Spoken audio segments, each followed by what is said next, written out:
Hey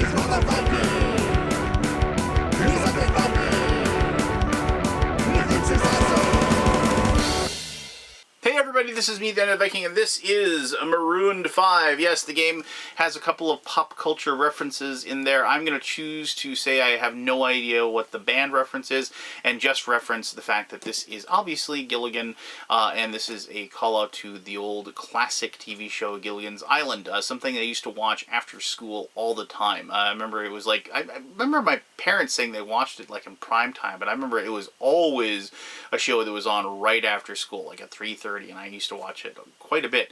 And a lot of you probably have no idea what Gilligan's Island is, and that just says I am really, really old. Wow. Okay, so anyway, this game is actually designed by one of the Alaboomers, which are the people, the couple dozen maybe people that avidly watch my weekly show that we have every Wednesday night. And so it's really cool that he reached out to me and asked me to take a look at this. I consider it an honor, and I really appreciate you, Bob, for watching the show. And if you're not watching the Alaboom, well, I don't know, watch it if you want to. But anyway, so this is Marooned 5. I'm going to show you how to play. It is like kind of a secret role worker placement game, if you will. That's kind of a vague reference, but let me show you how to play the game. Then we'll come back here and I'll tell you exactly what I think. Cool. Alright, so this is Marooned 5, and this is the island that you are trapped on and you're trying to escape from. Well, technically maybe you're not trying to escape. You can win the game by not escaping, but one of the best ways to win is to create a raft, because the raft gives you a bunch of victory points. Ultimately, the end of the game is triggered by somebody reaching 30 victory points, then whoever has the most victory points will end up winning the game. Alright, so this is kind of like a worker placement game. You will be placing workers on different locations to take certain actions and collect certain resources. But the big thing about it is that you are going to have two cards in your hand at any time. You're going to have a location and you're going to have a role. Now, the location and the role are going to tell you what you can play on that turn, and you don't have to worry about anything bad happening to you. I'll explain that in just a little bit. But there's a lot of times when the location and the role that you're going to have aren't going to be exactly what you want, and you might want to fib a little bit as far as what you have. Now, let me explain that. So, let me just, at the beginning of each turn, normally what you're going to do is you have to discard one card. If any of your cards happen to be face up, you have to discard those as well. But let me just show this to you. So, like, we're going to draw, this is like my starting hand. Now, the first round of the game, you don't have to discard a card. You have your first two that you start with. Okay, so I got a search card, and I got a farm girl. Okay, so the farm girl is the blue meeple, and she gains an extra water when you use them. Now, the search card does a -2 to everybody else's victory points. So, you know, this is kind of helpful, and this is actually really helpful because water is worth victory points. But, you know, this is one of those things where, you know, that doesn't really seem like it's a really good match because of the fact that, God, you really want to be at the waterfall with the farm girl because you're going to get a water there as well. And because that's the perfect combo, and there's these combos here, and I'll talk about in a little bit. When you combo those things together, you get to upgrade your water value from 1 victory point to 2 victory points. So each water you have is worth 2 victory points, and you can even go to number 3, and you can get a third one like that. But you could, in this case, if you wanted to, you could take and you could just say, I'm going to put my farm girl, and she's going to go search. Everybody else is lose 2 victory points, and then I get my water. Now, here's the deal: you put these face down in front of you like so. You can kind of just say, there, I've played those. Those are face down. And any other player at that point can say to you, I'm calling you out, you're lying. And you can say, okay, well, which one? Is my role the I'm lying about, or am I lying about the location? Then they have to pick one of those two. If they're right, what happens is that you get a fail token. So you can get one of these guys. And on the back you say this is ×2. And then the third fail, you're actually knocked out of the game. Now, if they're wrong, like you might even be lying. Let's say you said the perfect combo, right? You said farm girl at the waterfall. And somebody said, you're lying. And I don't think you have, you know, that, you're not the farm girl. They turn that over and they show that you, oh man, no, you did actually lie because of the fact that you had the search card. But because they picked the wrong card, they would then get a fail token for picking the wrong card. Now, here's something cool, though. So, on the next turn, what happens is that you have to discard this card. You have to get rid of it. And so you discard that, and make sure that you discard it face down so nobody can see it. And then you'll reshuffle the decks if need be. But the reason why you discard it face down, technically I should probably discard it over here, because you don't want to give anybody some extra knowledge. But you also want to make sure that you put it kind of a different way than the other one, so you can tell which one's the discard pile and which one is the draw pile. But then you got to draw another card, and so now you draw a roll. Let's see what we got. Oh, so we actually got the first mate. That's cool. All right, so here we go. So the first mate and the search card, this is the combo. So in this case, if we did this action, not only would the first mate blocks the search. So if somebody else does the search action, you can't get affected if you have this. But also, if you had a fail token in front of you and you did the search action, you were actually able to reduce that down to 1, and if you only have 1, then you get to actually get rid of it altogether. So that's kind of cool that I got that combo. Now that's not really actually going to help me too long because of the fact that it's not going to give me any victory points, but if I was in a situation where I definitely needed to get rid of those tokens, they could. Now, here's the deal. You have to get rid of one of these all the time. And so maybe next turn you get rid of your location. So you'd have that over there. Then you draw another location, see what we get. So we get the build. So now you're starting to get to the point where certain cards work well together and certain cards don't, obviously, but build is good because if you go to the build and you can see on a build action and you're the first mate, you're going to get a log. And then if you go there with the movie star or the farm girl, you get a piece of rope. And so here are the logs and there are the rope. If you go there with the scientist, let me just find a scientist here. If you go there with the scientist and to the build location, and you have both the log and the rope, you can use the build location to build half of a raft. And as soon as you have 2 pieces of the raft, that actually triggers the end game because both pieces of the raft are worth 15 victory points.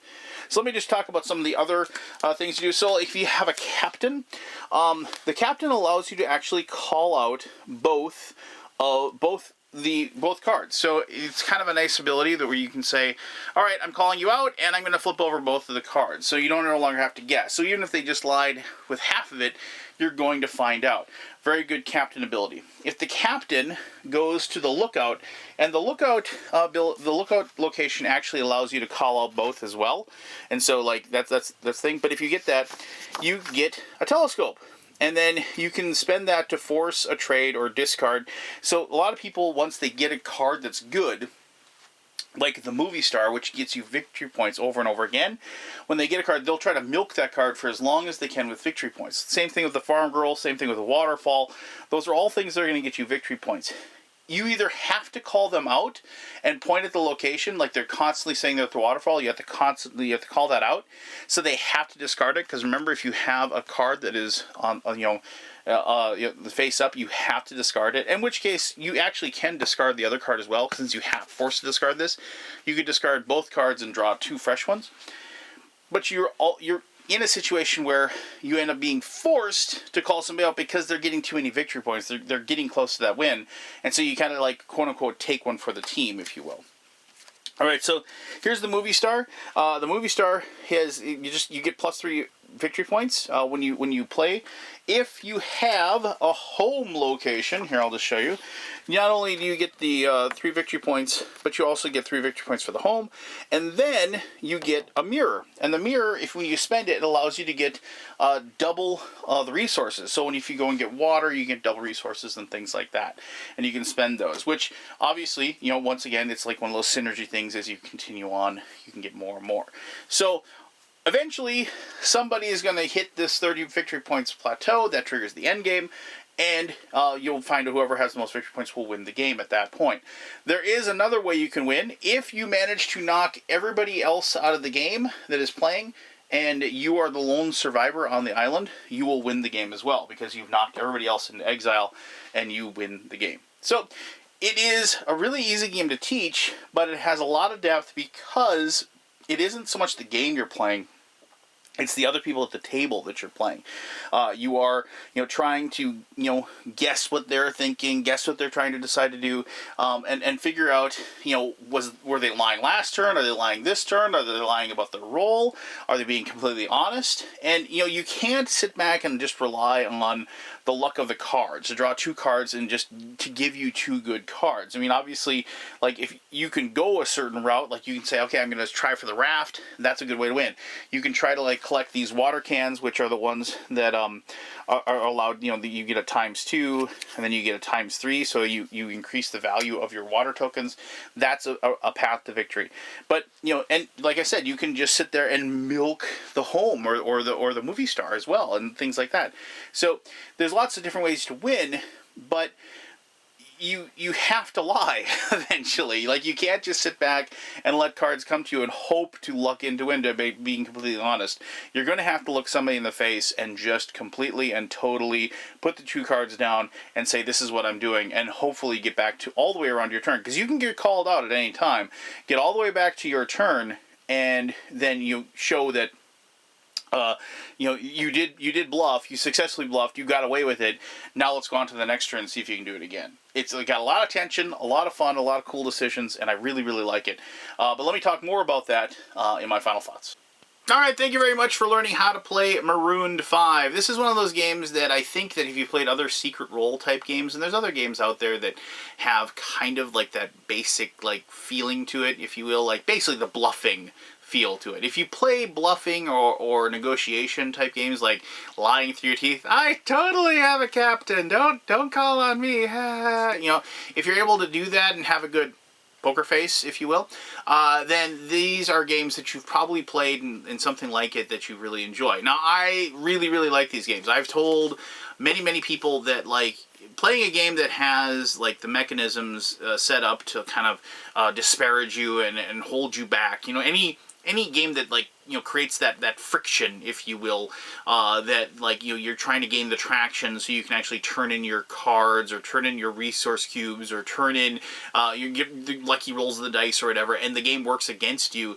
I enjoy those because it's a puzzle to figure out. But what I really, really like about these types of games is that the puzzle is pretty much the other people at the table, and that feeling of friction there is completely different from what a game mechanism is.